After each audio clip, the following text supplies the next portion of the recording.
नमस्कार. आपलं मीडिया चॅनलमध्ये सर्वांचं स्वागत या ठिकाणी. आणि आपण आलेलो आहे वैजापूर तालुक्यात 4 नंबर वार्डमध्ये. आणि या ठिकाणी नगराध्यक्ष व नगरसेवक नगरपालिका ह्या विलक्षण संदर्भात आपण एक मुलाखत घेणार आहोत, स्फोटक मुलाखत. तर आपण आपल्या भुजबळ गोकुळ विलास या आपल्या नगरसेवक पदासाठी या ठिकाणी वार्ड नंबर 4 नंबरमध्ये उभे आहेत. आपण त्यांची थोडक्यात माहिती जाणून घेणार आहोत. बाबा त्यांची राजकीय कारकिर्दी आणि त्यांच्या जनतेचे काय प्रश्न आहेत त्या संदर्भात या ठिकाणी जनतेच्या कामासाठी, जनतेच्या विषयासाठी ते या ठिकाणी नगरसेवक पदासाठी उभे आहेत. आणि ते भाजप पक्षाकडून कमळ या निशाण्यावर ते निवडणूक लढवत आहेत. तर आपण त्यांच्या थोडक्यात जाणून घेणार आहोत त्यांच्या जनतेबद्दल काय आस्था आहे आणि त्यांची थोडी राजकीय कारकिर्दी आपण कशा पद्धतीने या ठिकाणी ते त्याच्यामध्ये सांगितलं. आपलं नाव सांगा. सर्वप्रथम मी गोकुळ विलासराव भुजबळ, भारतीय जनता पार्टीचा उमेदवार. मी सर्वांचे आभार मानतो का त्यांनी माझ्या आजपर्यंतच्या कारकिर्दीला भरपूर असा सन्मान दिला. कारण की ज्या टायमाला पक्षाचं धोरण असतं, आमच्या भारतीय जनता पार्टीचं असं धोरण असतं का भारतीय जनता पार्टी अशी आहे की ती कोणाच्या एक व्यक्तीचं हे नाही करत. कारण की त्यांनी मला तिकीट देण्याची पहिले मी एकनिष्ठ हे मला बघितलं. आणि त्याच्यानंतर भारतीय जनता पार्टीनं माझा एक वार्डामध्ये सर्वे काढला, गोकुळ भुजबळला जर तिकीट दिलं तर गोकुळ भुजबळ निवडून येईन का. तर त्याच्यानंतर सर्वे काढल्यानंतर इथल्या जे जनता आहे तर जनतेने असं मला भरभरून प्रतिसाद दिला. त्याच्यानंतर माझा प्रभागामध्ये माझी निवड करण्यात आली, मला उमेदवारी देण्यात आली. भारतीय जनता पार्टीतर्फे मला निवड करण्यात आली माझी. त्याबद्दल मी जनतेचे भरपूर असे आभार व्यक्त करतो. या ठिकाणी तुम्ही जनतेमध्ये तुम्हाला जनतेला कौल दिला का बा तुम्हीच उभे राहा, आम्ही तुम्हाला नगरसेवक पदावर बसवू. पण मग तुम्हाला जनतेच्या काय समस्या जाणवल्या व तुम्हाला यासाठी उतरावं लागलं याच्यामध्ये? जनतेच्या आजपर्यंत ज्या समस्या होत्या तर समस्या मी पूर्णपणे त्यांच्या समस्या दूर केलेल्या आहे. पण समस्या कधी खतम होत नसतात, समस्या हे चालतच असतात. काही ना काही कार्यक्रम लोकांची कामं चालतच असतात. पण मग त्या कामासाठी नगरसेवक कसा असावा हे जनतेला कळतं. त्या हिशोबाने त्यांनी मला कौल दिल्यामुळे मला पुढे संधी भेटली आणि पुढे मी काम करणार त्याबद्दल. या अगोदर वैजापूरचे नगराध्यक्ष होते ते डॉक्टर दिनेश परदेशी, आणि त्यांनी जवळजवळ 20 वर्षापासून वैजापूर नगराध्यक्ष पद भूषवलेले आहे. शिल्पाताई असो ते असो. तर त्यांच्या एक वैजापूरमध्ये असे एक प्रश्न उपस्थित होतोय तर सगळा विषय सगळा पाण्यावर चालू आहे. तर याबद्दल काय सांगा? पाण्याचा विषय 2022 पासून प्रशासक लागलेले. त्या टायमापासून प्रशासक लागल्यापासून हे असे गोष्टी चालू आहे.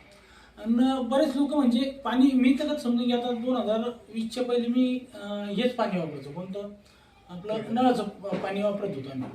पण काय झालं कोरोना काळात तर असं जाणवलं का थोडं लोकांमध्ये भीतीचं वातावरण होतं.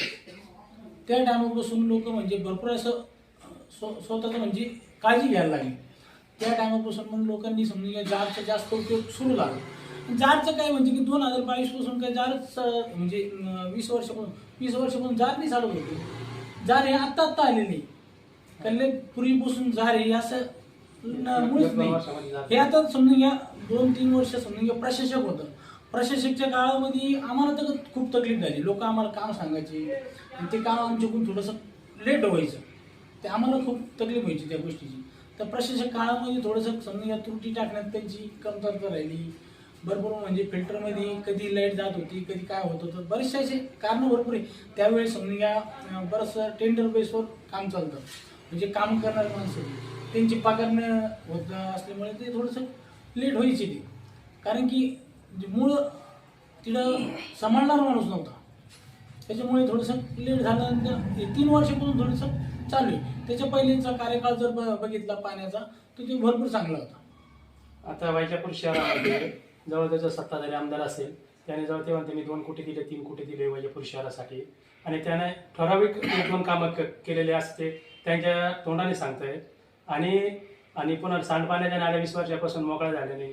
नेमकं काय चाललंय त्या गोष्टीचा टीका करता येईल कोणाला? तर त्याबद्दल काय सांगा सर?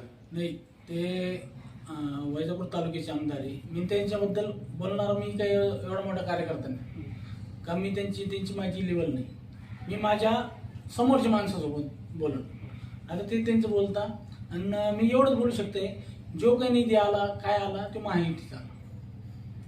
जेव्हा महायुतीची सरकार आली, 2022 पासून महायुतीची सरकार आली, तेव्हापासून तो निधी भरमसाठ आलेला आहे. त्याच्या पहिले तर थोडं कमतरताच होती निधीचं, म्हणजे असं काही भरमसाठ होतं असं काही हे नव्हतं. आणि बरेचसे असे महायुतीच्या कार्यकाळामध्ये भरपूर असा निधी आलेला आहे. तुमच्या वार्डमध्ये जे सांडपाण्याच्या नाल्या आहेत आणि पण अजून काही लोकांच्या घरकुलांच्या समस्या आहेत. आता जवळजवळ 3 ते 4 वर्षापासून प्रशासक लागू आहे. तर मग समस्या आतापर्यंत तुम्ही कशा तुमच्या पद्धतीने काही लोकांना कशा काय समस्या सोडवण्याचा प्रयत्न केला? तरी माझ्या हँडवर समजा मी कमस कम 10-15 फाईल अशा आहे का त्या माझ्या हँडनुसार, म्हणजे मी त्यांचे कंप्लीट करून त्यांचे पैसे पूर्णपणे त्यांच्या खात्यावर बी टाकून दिले. म्हणजे पूर्ण घर त्यांचं व्यवस्थितपणे झालेलं आहे. असे म्हणजे जास्तच आहे, पण काही पेंडिंगमध्ये आहे. पण 15 घर असे आहे की ते पूर्णपणे कंप्लीट झालेले आहे. या ठिकाणी तुम्ही आता त्यांना समजा तुमच्या वार्ड क्रमांक 4 मध्ये तुमच्यासोबत अजून एक दुसरे जे आहे काय नाव म्हणते, राजू सिंग राजपूत, संगीता राजू सिंग राजपूत हे आहे, ते तुमच्या सोबत आहे. तुम्ही दोघं मिळून या ठिकाणी, तर मग जनतेचा काय प्रतिसाद आहे का नेमकं तुम्ही त्यांच्यापर्यंत? भरपूर प्रतिसाद आहे. आणि कारण की माझ्यासोबतचे जे ज्येष्ठ आहे, जे संगीत काकू, त्यांचे मिस्टर राजू सिंग कल्याण सिंग राजपूत हे माजी नगराध्यक्ष आहे. आणि त्यांचं कार्य 25 वर्षापासून आहे. म्हणजे 25 वर्षापासून त्यांनी काय सेवा केली, कशी सेवा केली हे म्हणजे जनतेला माहिती. 25 वर्षापासून माणूस फील्डवर आहे. जो माणूस फील्डवर काम करतो ना त्याला जास्त अडचण होत नाही.